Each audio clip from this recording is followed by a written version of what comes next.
Hey, ¿cómo vamos? Saludo especial a todas las personas que se conectan con nosotros, que nos escuchan y nos ven a través de las plataformas de podcast de Mi Oriente, a través del canal de YouTube y obviamente a las personas que andan por ahí con Sebas Podcast conectados. Hoy estamos desde el barrio de la Inmaculada en Río Negro. Como ustedes de pronto ya lo vieron en el título, ya lo vieron en alguna otra post que hayamos hecho también como de expectativa con personajes que tenemos la oportunidad de entrevistar. Pues estamos en el marco de la Semana de la Juventud y pues tenemos un invitado que es un honor para mí estar sentado con él acá justamente para charlar un poco de su vida, de su trayectoria, un poco de cine, también de la cultura como tal. Y pues Juan David Restrepo, ¿cómo vamos, mi hermano? Bien, hermanito, ¿cómo estás? Gusto. Muchas gracias por la invitación. Gusto que estés por acá. Primera vez en Río Negro. No, millonésima vez, yo creo. ¿Has rodado por acá? He rodado, he vivido, he rumbeado. ¿Qué es lo que más te gusta de Oriente? Porque No, yo de hecho vivo en Oriente porque pues yo me canso normalmente mucho de la ciudad. de la ciudad y la saturación de gente. Sí. Entonces busco siempre como el campo, busco siempre como estar relajado. Tengo muchos perros, gallinas, entonces me gusta vivir en finca. Y Oriente pues es Riquísimo. el paisaje específico para eso. Específico, tiene un clima muy rico, aunque nos está azotando duro el invierno, ¿no? Sí. Pero normalmente es muy rico el aire que se respira, la gente, la tranquilidad. Justamente estamos pues en una zona que no es digamos que tiene algo de campo, pero también de barrio. Uh-huh. Es la Inmaculada, es uno de los barrios de tolerancia de acá de Río Negro.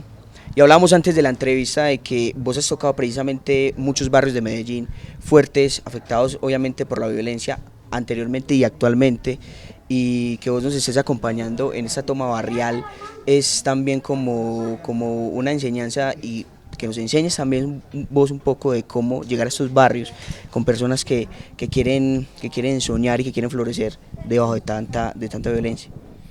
Pues a ver, yo he trabajado mucho en barrios, hermano, porque siempre uno tiene que entender que la fisionomía de uno da para personajes siempre como muy urbanos, sí, ¿no? Cargados de mucho peso, muy siempre por el lado del antagonista. Entonces a mí siempre que me dan un personaje, yo creo que lo que me caracteriza a mí es la manera como afronto el personaje y cómo voy a los lugares de donde es el personaje a entenderlo, sí, a poder entender su problemática, entender los códigos de ese barrio, entender la manera de cómo hablan los muchachos, cómo se comportan, de qué manera hablan. Sí. Yo creo que los códigos, claro, las señales tienen, creo, o sea, totalmente diferentes. Sí, es otro mundo. Es otro mundo y esos mundos hay que respetarlos y hay que absorberlos para poder, yo creo que darle el poder máximo a cada personaje. Para mí siempre ha sido, yo creo que muy normal estar dentro de un barrio porque pues yo soy de barrio. Sí. Entonces el hecho de yo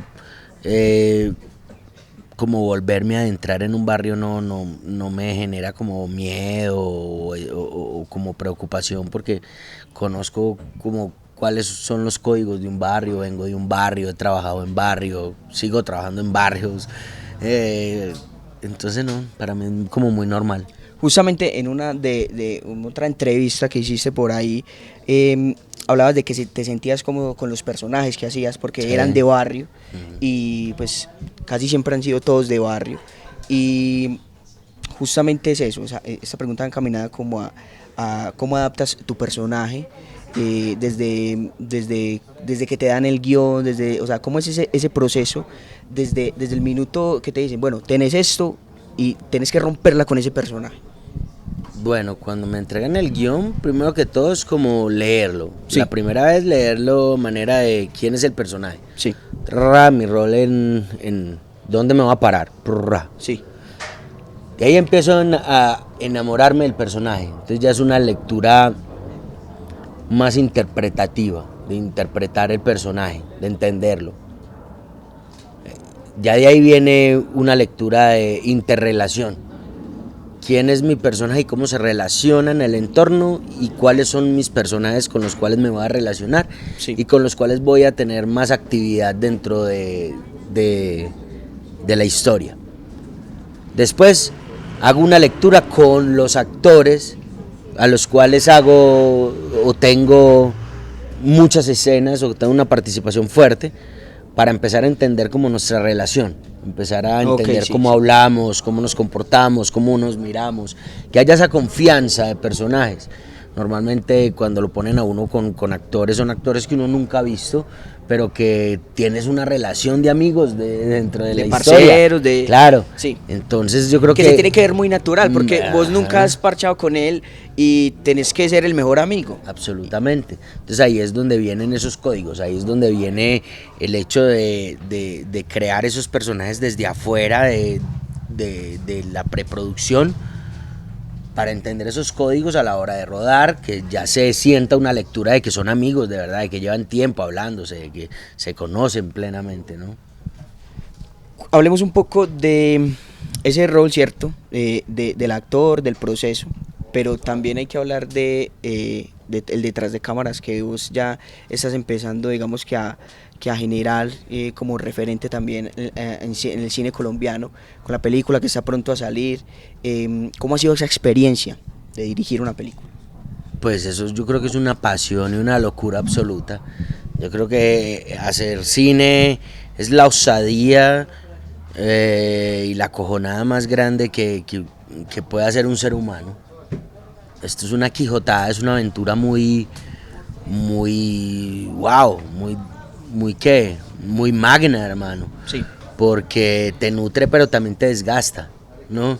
Más cuando estás haciendo un proyecto como este, que es un proyecto totalmente independiente, un proyecto donde realmente no tenemos el apoyo del Estado ni de fondos de inversiones, sino que es un proyecto muy personal. Sí, sí. Entonces hacerlo es todo un reto. Fuera de eso, el hecho de apasionarte tanto por una historia, por entregarle al espectador una obra la cual no catalogan como una obra de arte, sino que sea una historia que transforma y que realmente la gente, cuando pueda entrar a verla, salga diferente a como entró, ¿no? Sí. Que salgan con un sentimiento, con un aprendizaje, con el corazón arrugado, con el cerebro encalambrado. Yo creo que realmente para mí el hecho de contar esta clase de historias es como devolverle al mundo un poquito de lo que el mundo nos da, un poquito de conciencia social, generar un poquito de empatía, de amor por la humanidad. Es como mi compensación a lo que la vida me da a mí, ¿no? Es Migrantes, mi patria muda. Toca un tema de coyuntura, obviamente, con el tema de los migrantes, y el tema de Venezuela también, que se ha convertido también en un tema de actualidad, obviamente, en todo el país, y un tema social.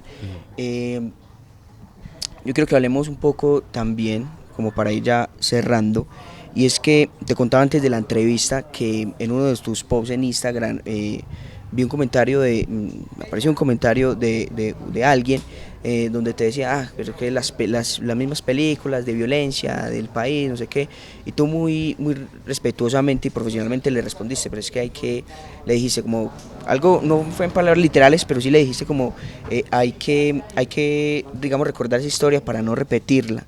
Y yo creo que dentro de las películas que has hecho, las series donde has estado, sabes más de ese tema, ¿cierto? De los hechos históricos que no se pueden volver a repetir, pero que desde el cine, lo decía Alejandro, tu codirector en la película, y es que el cine se convierte justamente en eso, en una memoria colectiva para mostrarle a las personas que no hay repetición, y mostrarle que hay una historia.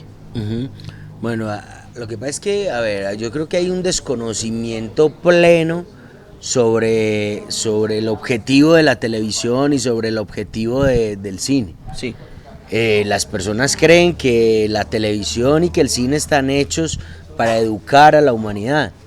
Y realmente yo creo que eso es la equivocación más grande que hay en el mundo. Sí, sí. Porque ni el cine ni la televisión está hecha para eso. Okay. El cine y la televisión están hechos simplemente para contar historias.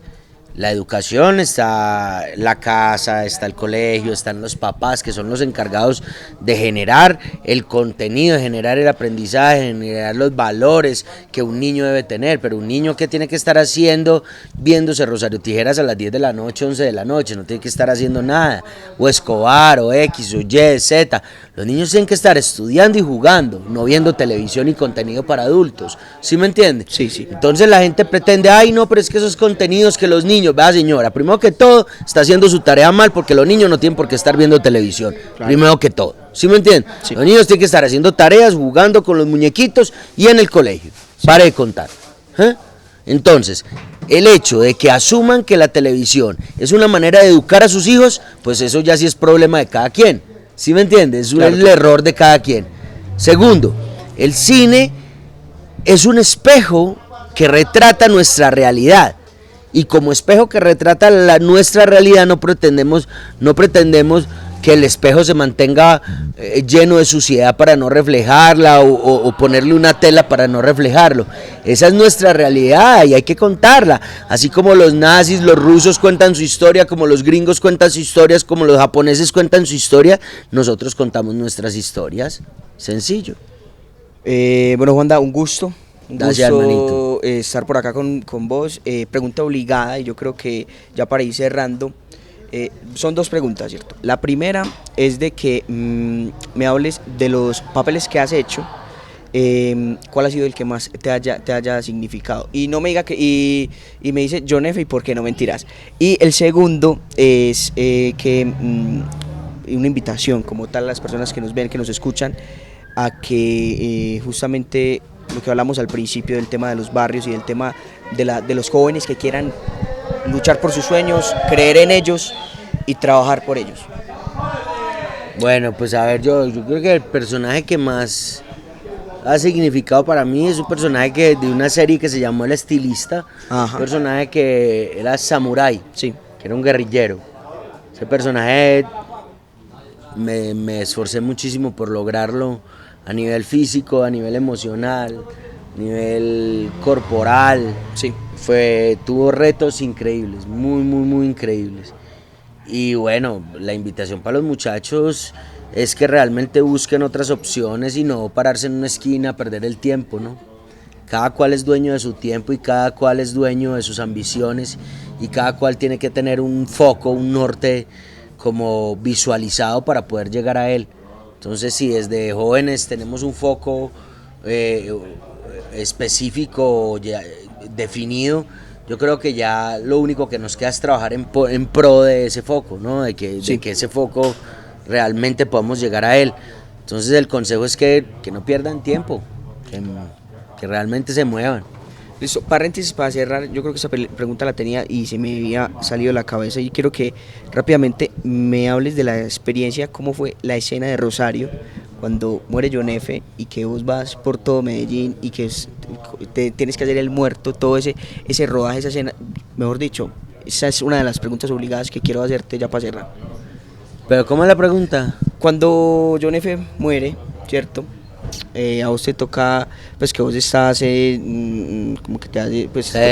Estás muerto, te toca, digamos que varias veces estar así mientras que te mueven a varias partes, o sea, ¿cómo es esa experiencia en esa escena específica? No, pues es muy impresionante, porque hay personas así como unos dentro de la escena, se ríen y cortan y son muertos de la risa.